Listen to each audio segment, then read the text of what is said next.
السلام علیکم dear and respected learners. آج مختصراً جائزہ لیا جائے گا سورۃ یونس کا. اس سورت میں اللہ کے ولیوں کے تذکرے کی بنیاد پر میں نے اسے ڈیوائن فرینڈشپ کا نام دیا ہے. مکی سورت ہے، 109 آیات اور 11 رکوع پر مشتمل، اور یونس کا تذکرہ آیت نمبر 98 میں ہے.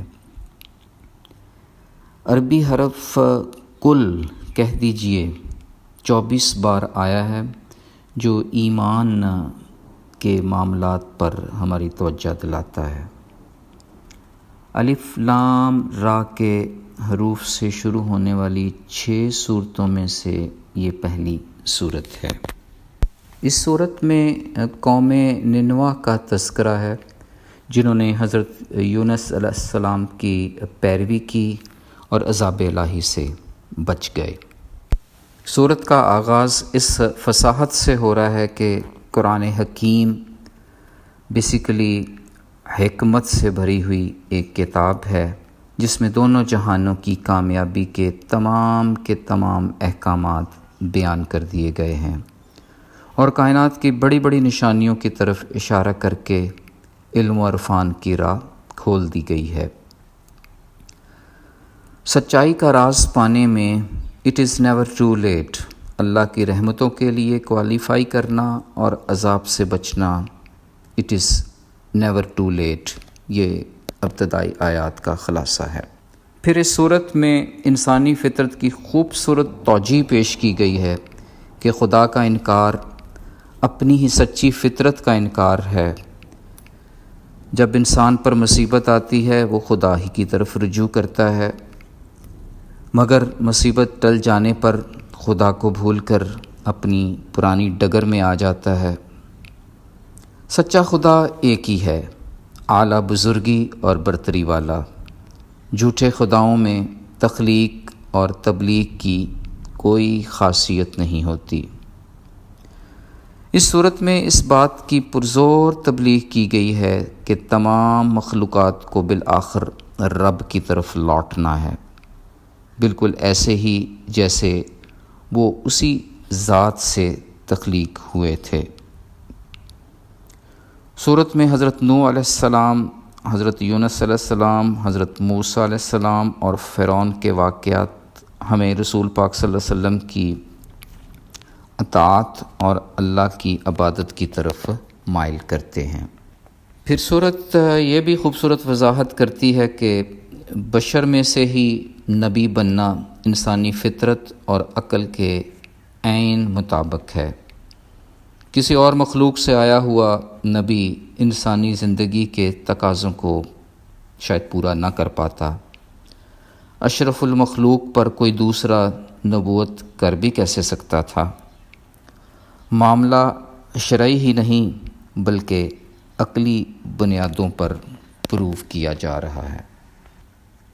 پھر اس صورت میں نیک اعمال اور عمل صالح کرنے والوں کے لیے جنت کی نوید ہے، جہاں ان کی زبان سے سبحان اللہ کا ورد ہوگا، ایک دوسرے کو السلام علیکم کہہ کر پکاریں گے اور الحمدللہ رب العالمین کی تسبیح کریں گے.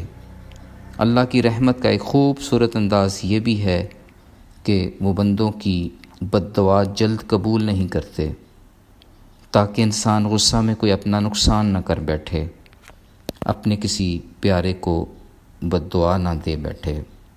یہ سچی دوستی کی ایک نشانی ہے کہ غلط کاموں سے بچائے رکھنا. اس صورت میں انسان کی احسان فراموشی، مشرکین کی بے وفائی اور دنیا کی بے ثباتی کا نہایت فصاحت سے نقشہ کھینچا گیا ہے. وہ شانوں والا رب جسے چاہتا ہے سیدھی راہ پر چلنے کی توفیق عطا فرماتا ہے، اور پھر اپنے نورانی چہرے والوں کے لیے اپنا ہی دیدار پیش کرتا ہے.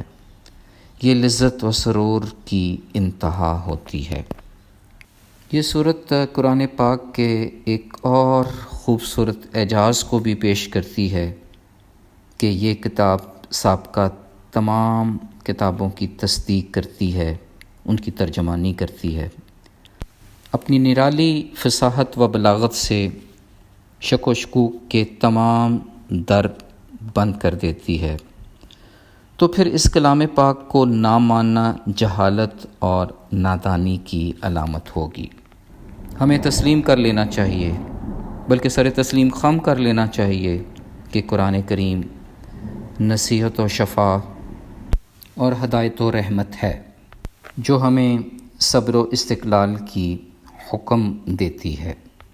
یوں یہ صورت نہایت شاندار انداز میں ہمیں کنونس کر رہی ہے کہ اگر اللہ کے ولی اور دوست کا رتبہ پانا ہے، ڈیوائن فرینڈشپ کے لیے کوالیفائی کرنا ہے، تو دلوں میں ایمان و یقین کی قوت پیدا کرنی ہوگی۔ ایسا کر کے ہمارے لیے دنیا و آخرت دونوں کی کامیابی کی بشارت ہے۔ دنیا میں نہ کوئی خوف ہوگا، نہ ہم غمگین ہوں گے، اور آخرت میں دیدار الہی جیسی نعمت سے سرفراز ہوں گے۔